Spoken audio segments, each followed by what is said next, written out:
You may have heard recently that Marvel Studios' The Marvels has sadly been delayed. But did you know that this is the fourth time that it has been delayed? Well, it's true. Brie Larson's not-so-much-anticipated sequel to the 2019 film Captain Marvel has been delayed 4 times. But it's not really a sequel. I'm not really sure what it is, and neither is Marvel Studios. But why has Marvel Studios delayed this movie 4 times? How many times can I say the word Marvel in one paragraph? Let's try and find out. In April of 2020, Disney scheduled the film's release for July 8th, 2022. A month later, a director by the name Nia DaCosta was hired on for the project. DaCosta, who has been credited for directing a whopping 2 films prior to her work on The Marvels, and was also credited as a production associate on a documentary about Kesha. Clearly, the right person for the job. However, this is hardly the only concern when we take a closer look at the names attached to this project. The writing team, for example, seems to be composed mainly of 4 individuals. First, there's DaCosta, our esteemed director.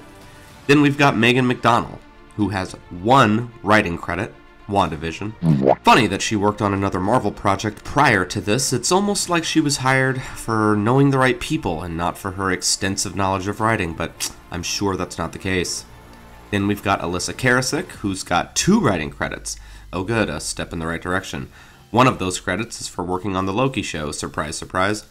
And lastly, we have Zeb Wells, an actual writer who has a number of writing credits, sadly. One of those is She-Hulk. The film itself was originally scheduled to release July 8th, 2022, way back when Kevin Feige made announcements in 2020. It was then moved to February 2023 when the entire slate changed, then July 2023, and now where it currently resides, November 10th, 2023. It was reported that this most recent push was due to the film needing more time in post-production. However, according to CosmicBook.News, various scoopers claim that the real reason for the delay is because the Marvels tested very poorly with test audiences. This may not strike you as particularly surprising given the writing team attached to the project, however it does pose the question, how did projects such as She-Hulk, Quantumania, The Eternals, and others manage to squeak by? Is The Marvels really so bad that it's performing worse with test audiences than the aforementioned projects? Or is Marvel Studios finally beginning to realize the errors of Phase 4 and becoming more selective with their releases? It quite possibly could be both. Bob Iger spoke recently at a conference in early March, stating that the company is closely examining all aspects of its content business across film and television.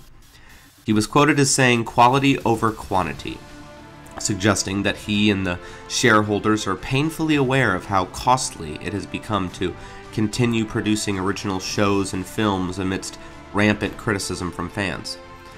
Disney has utilized Disney Plus to really double down on its most popular brands such as Marvel and Star Wars, and in doing so they have created a slew of shows and films that haven't been performing well.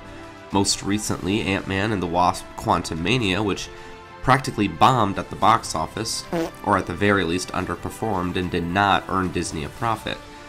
With a budget of $200 million and earning $360 million gross, when you take into account marketing and Disney's take from the theaters on ticket sales, it almost certainly didn't turn a profit. The other films that encompassed Phase 4 also underperformed and didn't see near as much return on investment as the films that came before Avengers Endgame.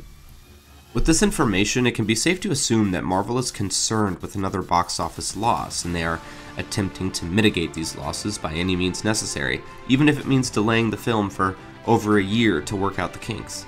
However, I find it hard to believe that there is anything at this point that Marvel can do to win back audiences into their good graces.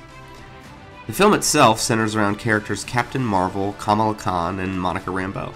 Kamala Khan, who was the main protagonist in Disney Plus's Ms. Marvel show, coined as being the least watched Marvel show on Disney Plus. Monica Rambeau, a widely unknown character from the comics who appeared in Disney Plus's WandaVision. And Captain Marvel, played by Brie Larson, who is slowly turning into one of Hollywood's least favorite people. It's easy to assume that none of these characters are going to be a huge draw for fans, casual fans and comic fans alike. I harken back to my first viewing of Avengers Endgame that saw a theater packed full of fans who were on their feet cheering when Captain America picked up Thor's hammer. Only a few short minutes later, when Captain Marvel flew through Thanos' ship, in what was supposed to be an epic moment. Crickets. Dead silence. As a comic book fan, I should mention, for those who don't know, the Avengers were never Marvel's A-list team. They weren't the Fantastic Four, they weren't the X-Men, but there were characters there that were loved by readers and at least somewhat recognizable to casual fans. And with the quality of the films that were made in the early stages of the MCU, it wasn't long before audiences from all backgrounds were crowding their way into theaters because they didn't want to miss what came next. Marvel Studios has made another film centered around obscure characters that were never particularly popular in the comics, being attached to a number of canceled runs, and they just aren't a huge draw for fans. Carol Danvers has been around since the 60s and Monica Rambeau the 80s, but not particularly beloved characters, and Kamala Khan has barely been around a decade. Marvel Studios isn't doing itself any favors in its attempts to bring in fans with its continued push for unknown, irrelevant characters that readers don't care to see on the big screen. And with many casual fans losing interest with the waning quality of Marvel's most recent projects, they're gonna need something a lot bigger if they're gonna bring us back. Contributing to her not-so-remarkable image, it's also been reported that Brie Larson had a part to play in terms of the delays for the Marvels.